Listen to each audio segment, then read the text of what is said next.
Welcome back, children. I know you're super excited for another lesson. Today we're going to be talking about organizing your writing, and just so you know, these are required notes, so I will be expecting to see them if I ask you for them. So organizing writing is a big, it's a big topic, and it's something we're going to be working on all year long. So you can think of this as basically your starting point. This isn't everything you're going to learn about it. But the real important thing is that organization allows you then to build a message into your writing and to add meaning to your writing. So the more organized you are, the more efficient you are at organizing a good essay, then the better the messaging and the better the meaning of your writing is going to be.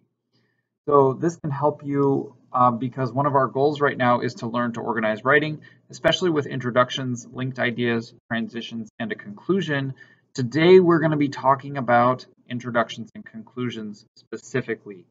So let's start.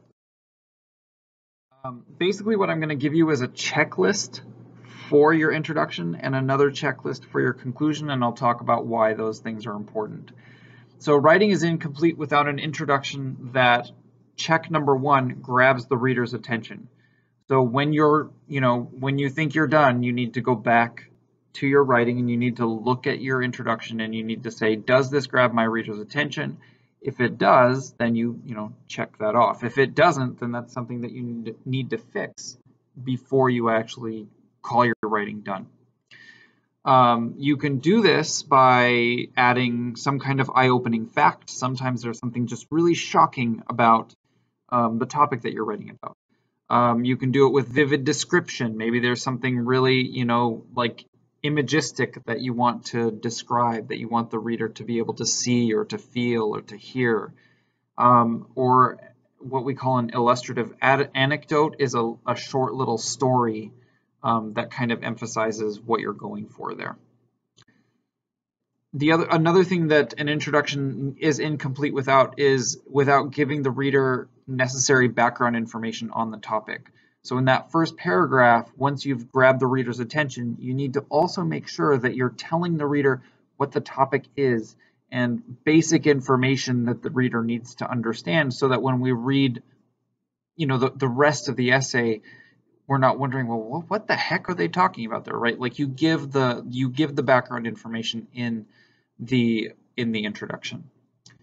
And then finally, an introduction is also incomplete without implying direction to the writing. So the introduction should tell us where the rest of the writing is going to go, or it should at least hint to us where the rest of the writing is going to go.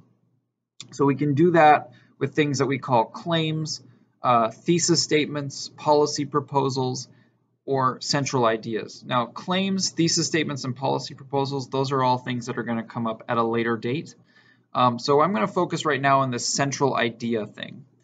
And so what we're looking at over here is just a little graphic that shows how if you have a central theme or a central metaphor in your writing, or some kind of central argument, or some kind of central conflict, or well, I'll leave transitions off for just a second, but if you have those three things in your introduction, if you set those things up in your introduction, those will lead to a more cohesive essay in the body of your essay, because those are things that you set up in your introduction and then will continue, you continue to write about in the body, and the reader knows exactly why you're writing about those things.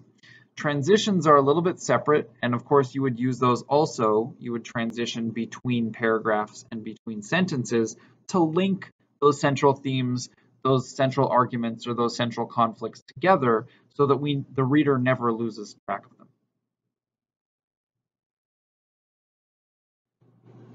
I'm also going to give you a checklist for your conclusions, and I'm going to tell you that writing is also incomplete without a conclusion that does these following things.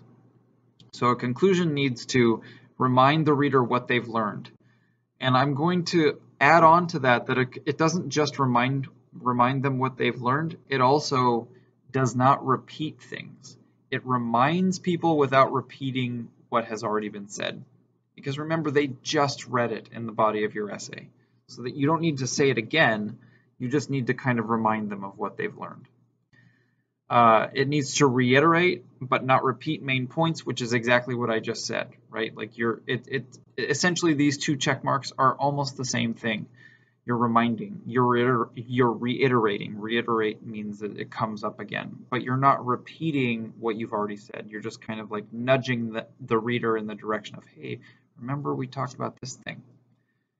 And then a conclusion should also make the reader feel empowered or excited about what they've learned. You want them to feel that by having spent time with this essay, they can now use what they've learned in the essay, and it's going to make their lives better.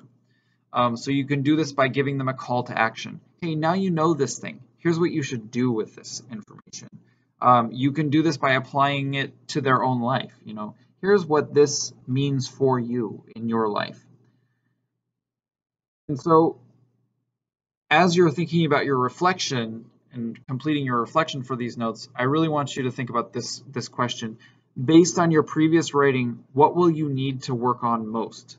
So based on what you know about your writing, what you've done in the past, and what I've just kind of given you a brief overview of here, what do you think is going to be the thing that you need to work on the most, and why do you think that is?